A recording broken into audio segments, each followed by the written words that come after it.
Willie D. Live. You ever met a neo-Nazi Democrat? You probably have. You just didn't know it. You probably didn't know it because you thought that, well, only Republicans are neo-Nazis. Nah, fam. Malcolm X once said that the white liberal are the most dangerous because they smile in your face and they pretend to be your friend.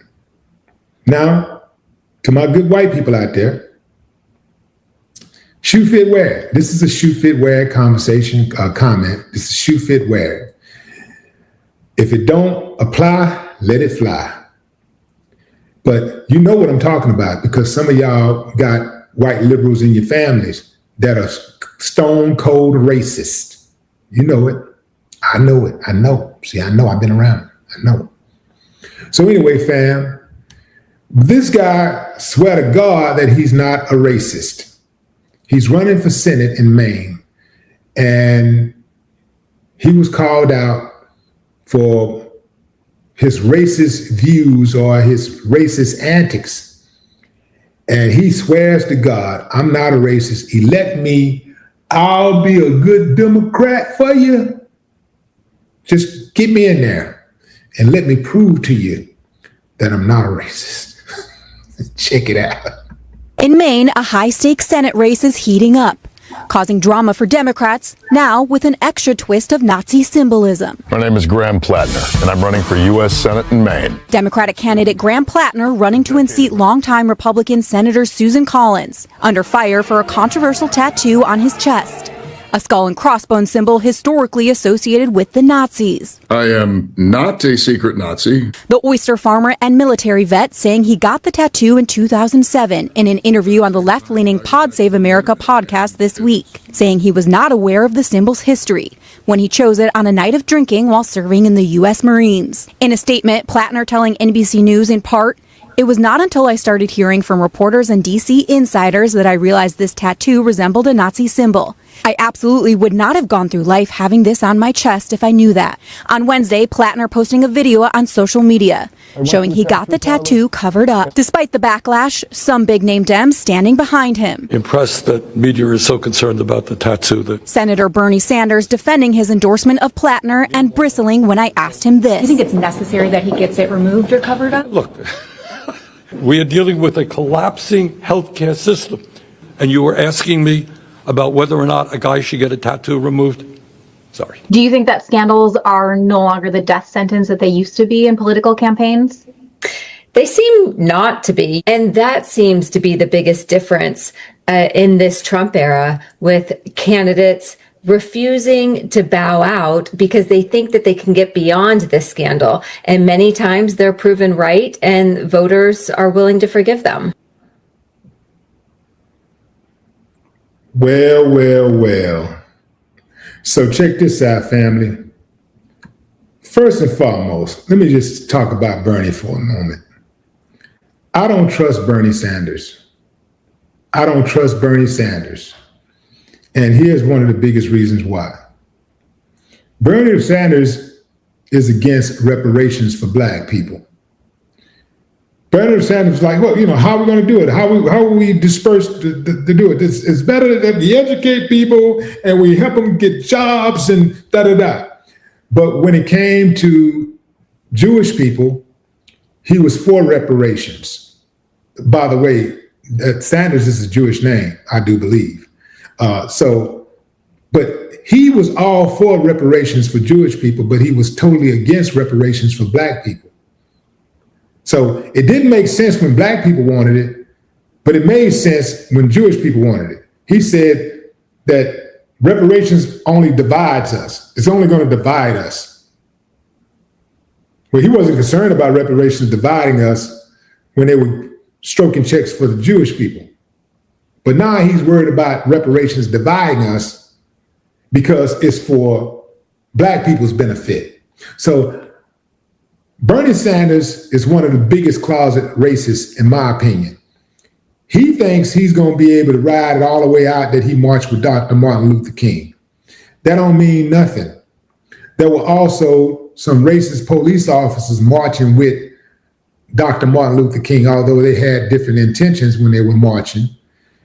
Bernie was one of those dudes like, yeah, I'm with you and I'm with you and I'm sympathetic, but I'm with you, but I ain't with you all the way.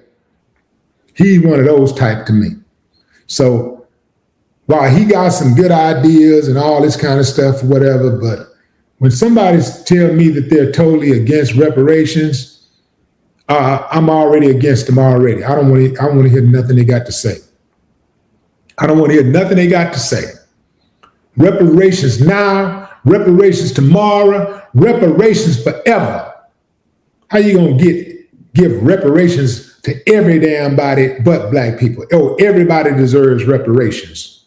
Everybody understands the concept of reparations. But when they get to black folks, they want to try to say, well, we don't know. I'm not sure about that. You know what? Well, how is it? Well, I wasn't a slave. I mean, you were never a slave, and I never owned any slaves. And yeah, they got every excuse in the book. Yeah, well, I ain't never put nobody in an oven. They wasn't in any type of encampments.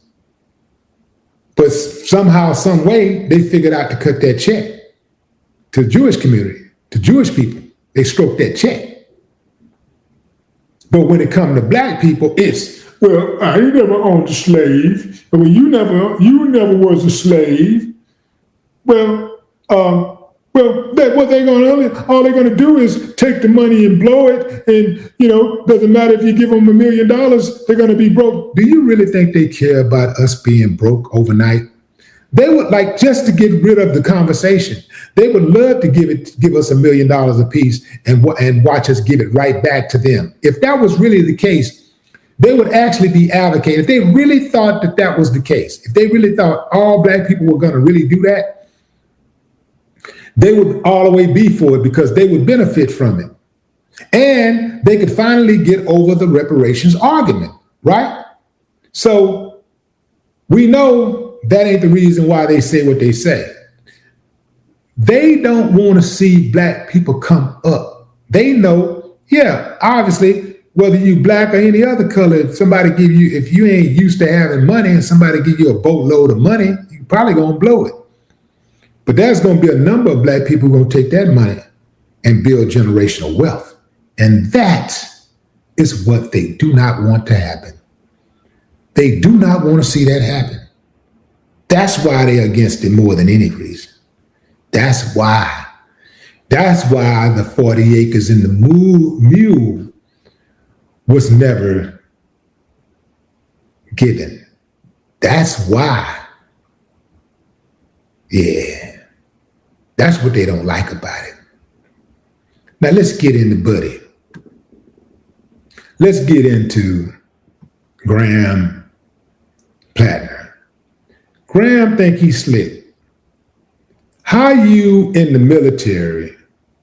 How are you in your 20s and you getting a tattoo with skull and bones and you don't know the history of it? Let me tell you something I know. Black people know the hate symbols that are against them, and so do white people. We know those symbols, and we don't know nothing else. We know symbols. And it is my opinion that he absolutely knew what that symbol meant. And he proudly displayed it because that's what he's really about. He probably put it on his chest instead of his arm, his forearm, because just in case he wanted to run for Senate one day. Just in case he wanted to do something that was civilized. You know, if he wanted to integrate with polite society, maybe let me just put it over here. And then he covers it up. He really wants to he really wants that Senate seat. And I wouldn't be surprised if people voted for him because, look, it is Maine. It's Maine. It's Maine. So I wouldn't be surprised if people really voted for him. The thing about these seats, whether it be in Congress or your local municipality, they wield the same amount of power and influence, and they pay the same salary. All of these seats, whether it's a Democrat sitting in it or a Republican, it wields the same amount of power, influence, and it pays the same amount of money. So when you see people joining the party, the Democrat or the Republican, a lot of times a person is running for a seat that they believe they can win. They're not running because they believe in the policies or they support the ideology. They're oftentimes running because they believe they can win. And that's why Graham is running. He believes he can win. And I actually believe he can win because there are a certain amount of people who are just like Graham, who are self-entitled. And they don't really care if you're racist or not. As long as you can represent their ideas, they really don't care.